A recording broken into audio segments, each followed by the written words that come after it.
राधे राधे दोस्तों, सुनहरी कहानियों चैनल में आपका स्वागत है।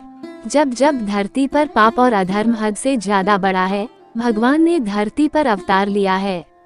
भगवान विष्णु किसी न किसी उद्देश्य की पूर्ति के लिए धरती पर अवतरित हुए।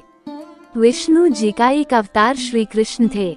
भाद्रपद कृष्ण अष्टमी तिथि का हिंदू धर्म काफी महत्वपूर्ण स्थान है। इसी तिथि घनघोर अंधेरी आधी रात को रोहिणी नक्षत्र में मथुरा के कारागार में भगवान श्री कृष्ण ने जन्म लिया था। उनके जन्म की कथा भी बड़ी मनोहर है। भगवान श्री कृष्ण की जन्म कथा। द्वापर युग में मथुरा में भोजवंशी राजा उग्रसेन मथुरा के शासक थे। वो बड़ी दयालु प्रवृत्ति के थे। उनकी प्रजा भी उनका पिता समान आदर करती थी। लेकिन उग्रसेन का पुत्र कंस दुर्व्यसनी था। वो प्रजा को कई तरह से कष्ट दिया करता था। जब उसके पिता उग्रसेन को ये बात चली तो उन्होंने कंस को समझाया, लेकिन कंस ने उल्टे उन्हें बंदी बनाकर कारागार में डाल दिया और खुद राजगद्दी पर बैठ गया। कंस की एक बहन देवकी थी, जिसे वो बहुत मानता था। देवकी का विवाह वसुदेव नामक यदुवंशी सरदार से हुआ था। एक बार कंस अपनी बहन देवकी को उसकी ससुराल पहुंचाने जा रहा था। रास्ते में आकाशवाणी हुई, हे कंस, जिस देवकी को तू बड़े प्रेम से ले जा रहा है, उसी में तेरा काल बसता है। इसी के गर्भ से जन्म लेने वाला 8वां बालक तेरा वध करेगा।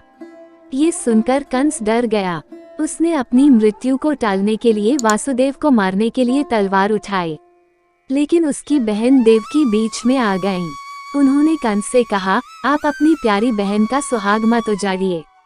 मेरे गर्भ से जो संतान होगी उसे मैं तुम्हारे सामने ला दूंगी। कंस ने अपनी बहन की बात मान ली और मथुरा वापस चला आया। उसने वसुदेव और देवकी को कारागृह में डाल दिया। वासुदेव देवकी के एक एक करके 7 बच्चे हुए। सभी को जन्म लेते ही कंस ने मार डाला। जब देवकी ने अपने 8वें पुत्र को जन्म दिया था, तब भगवान विष्णु प्रकट हुए थे। भगवान विष्णु ने ये कहा था कि वो इस धरती पर कंस का वध करने के लिए जन्म लिया है। इसके साथ उन्होंने वसुदेव और देवकी को अपने 8वें पुत्र की रक्षा करने का रास्ता बताया। उन्होंने कहा कि अपने 8वें पुत्र को नंद के घर ले जाओ और वहां जन्मी कन्या को यहाँ ले आओ और कंस को सौंप दो। इसके साथ श्री कृष्ण ने अपना आशीर्वाद देते हुए वासुदेव और देवकी से यह कहा कि दरवाजे पर खड़े पहरेदार गहरी नींद में चले जाएंगे।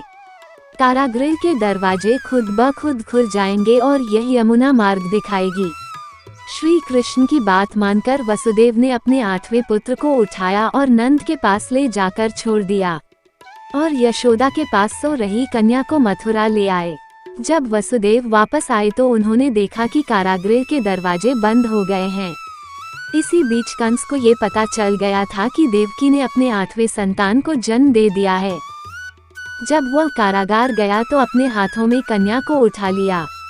वह जैसे ही उस कन्या को जमीन पर पटकने वाला था, वैसे ही कन्या ने उसे यह चेतावनी दिया कि उसे मारने वाला वृंदावन में है और उसे अपने पापों की सजा जरूर मिलेगी। नंद और यशोदा ने श्री कृष्ण को पाला और श्री कृष्ण ने कंस का वध किया।